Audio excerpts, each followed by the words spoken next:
Yeah, I also think that all this council could do is make a recommendation to the incoming council. It will be solely up to the incoming council whether or not they took up that recommendation to do a plan change. And I think if it did decide to do that, it would need to weigh up very carefully the reasons why it would be doing a plan change, because this process has gone through an independent hearings panel process where there's been a wide range of evidence submitted. So if a new council wanted to do a plan change to change a recommendation of the panel that this council adopted, they would need to think very carefully about the basis for that plan change, because it would be under very close scrutiny when it went out for public submission. Thank you. Now, is there another? Oh, Councillor Quacks. Thank you, Madam Chair.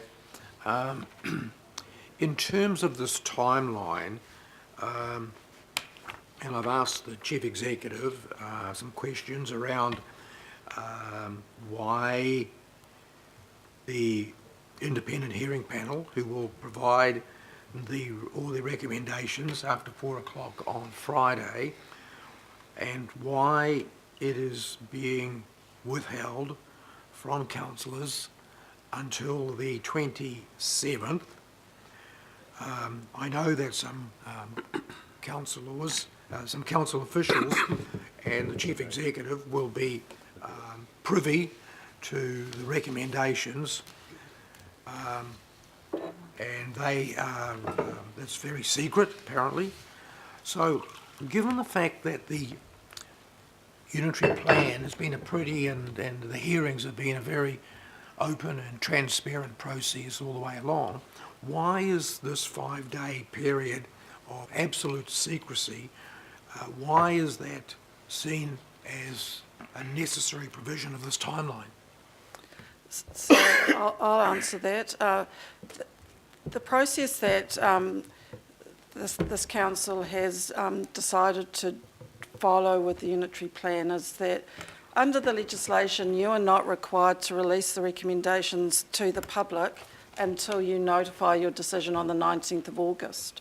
But the feedback that we've received from this committee is that you want to give the public as much information as soon as possible. And so you've asked for us to release the recommendations, put them up onto the website after you have been briefed on the recommendations. So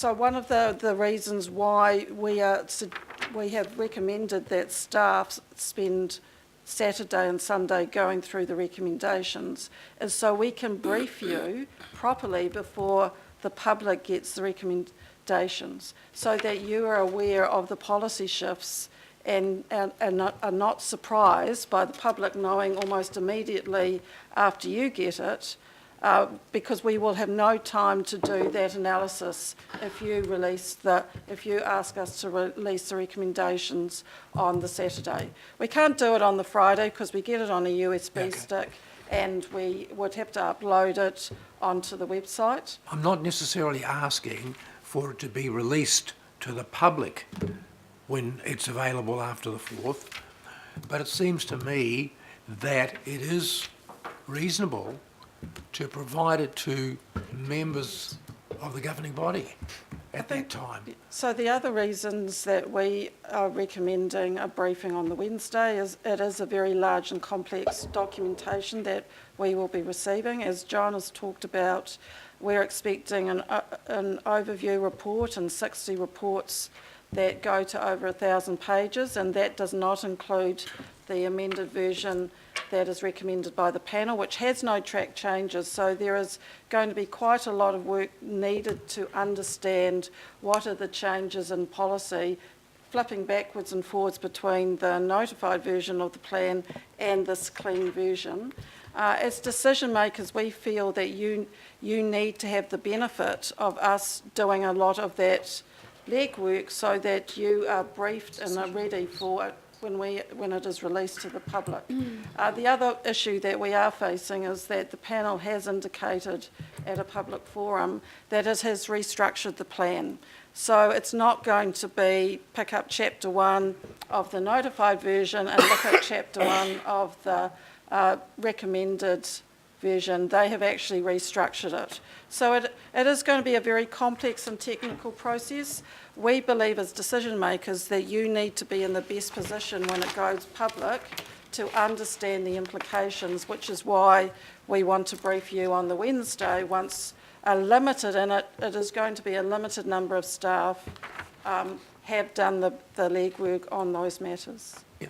Penny, I find, I'm not sure if I'm convinced by your argument, but I think anybody listening to this when it's being webcast would probably draw the conclusion that we're a bunch of pea-brains around here. We're not capable of thinking for ourselves, not capable of going through a document or a file without us first being directed by council officials. It may not be true, but that's certainly the impression that people out there may gain from the answer you just given. Yeah, look, I think, Madam Chair, if people think that, it's their prerogative to think what they think. What we're saying is you've got 1,000 pages plus of reports, you've got a brand new plan coming, which is a clean version, it isn't track changed. We want you to receive the recommendations of the independent hearings panel, supported by staff of the council who will give you some critical insight into what this plan looks like compared to the council's notified proposition in that plan. And quite frankly, to just give it to you bare and say go for it, really it doesn't see us doing the job that we should do for you.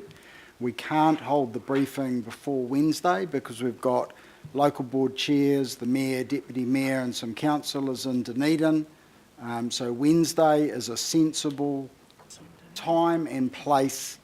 We have our staff work over the weekend and Monday, and we give you the very best support we can to understand what's in front of you, and then it goes public. And you're in a position where you've got the period between the 27th of July and the 10th of August to personally prepare yourself for the decision-making process that you'll embark on the 10th of August.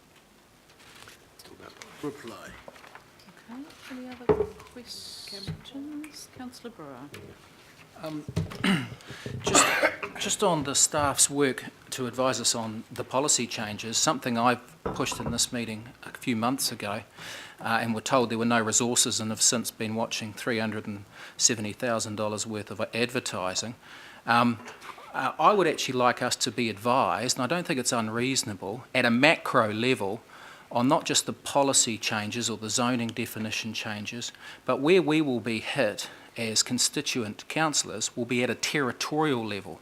And I would like to think that we will have officers, and I've been told that there's no resource to do this, but that we would have an officer able to tell us at a macro level when it goes public, just some of the changes that have happened to our territories. And what I'm thinking of here is a phone call or an email that might say, don't quote us on this, but roughly you've lost, you've got an extra 20% of mixed housing urban, this growth corridor has been changed out for this one, the 1944 overlay, Councillor Brewer, has been dropped, and so that affects 41% of your area. There's 15% less single housing zone, and just kind of a macro ballpark kind of analysis like that we can go, oh, okay, is that good or bad or indifferent? Otherwise, if the officers don't give it, the community certainly will give their ballpark analysis of where the changes have been. So I want a kind of a beginner's guide off the bat from where each ward sat at a macro level in September 2013 and where each ward sits now as far as that colour coding map goes and the zoning changes geographically. And again, it doesn't have to be an in-depth absolute study, but it can be an indicative one to give councillors an idea as to the real change happening in the ward, because that's where the phone calls will come from, more so than about what changes to the national policy statements. So the intention on the Wednesday is to give both an understanding of how to navigate the plan, but also the high-level policy shifts. Included in that will be a high-level overview of the key zoning changes around the region.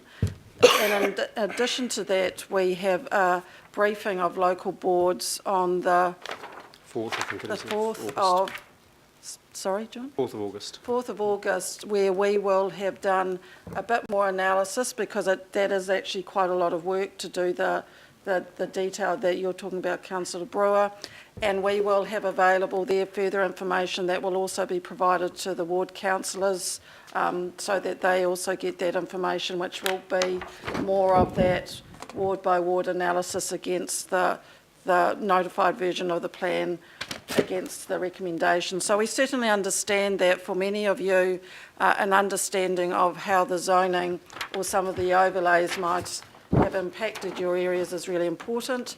The other thing we have offered, and a number of you have taken up that opportunity, is that further information requests that you have sent in to us through your advisors, where you have indicated that you want further information on certain aspects, and we'll be working to make sure you get that information on those items, if not on the Wednesday, shortly after the Wednesday, so you're in a good position to know those kind of details. And just finally, Madam Chair, officers are talking today about the committee making those decisions and having those discussions between the 10th and 18th of August. You yourself seem kind of open-minded as to whether it's the committee or the governing body. And I suppose this is, a huge delegation decision, and I just wonder if councillors are to make that delegation decision, or whether it's been made for them, and if so, on what authority? So, as I said previously, Councillor Brewer, we simply followed the process that we've followed before. If people need to double check and treble check the delegations, that can be done, but I don't think we can take that discussion too much further today.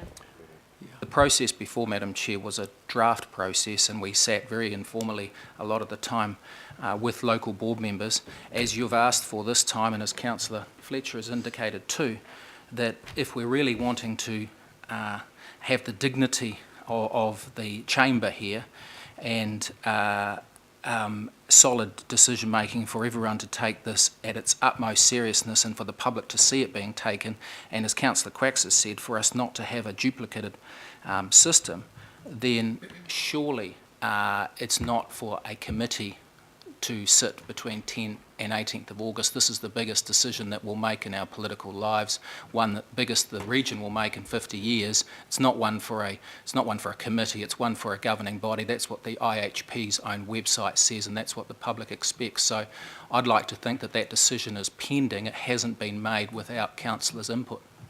Thank you, Councillor Brewer, and the final decision will always be made by the governing body. Well, When will that happen then? Councillor Wood. When will that Madam happen, Chair, Madam Chair? I was actually curious when you said that the Auckland Development Committee would do some work, and then the matter would be reported to the governing body. And I think that's just a duplication. I mean, as Councillor Brewer says, there isn't another more serious type of deliberation that we've had in the annals of this council than this unitary plan. And I just think it's a watering down of the process if it's going to be dealt with by two bodies of council and not by one. It just seems a duplication of our resources. So I just don't follow the thinking, and you haven't really convinced me on that matter at this stage. Thank you. So we hadn't necessarily prepared for a long debate about this. I've got Councillor Quicks, Councillor Wood, Councillor Fletcher, I'm presuming on this issue. And yes, Councillor Casey, we see you. So just acknowledging that it's nearly 4 o'clock and we're meant to finish at 4, it might be useful for us to bring this issue back for discussion. I hear the issues raised, pretty comfortable about the issues raised. Let's have this this discussion at a time when we actually have the people, and particularly have the mayor here, who's been guiding the decisions around this.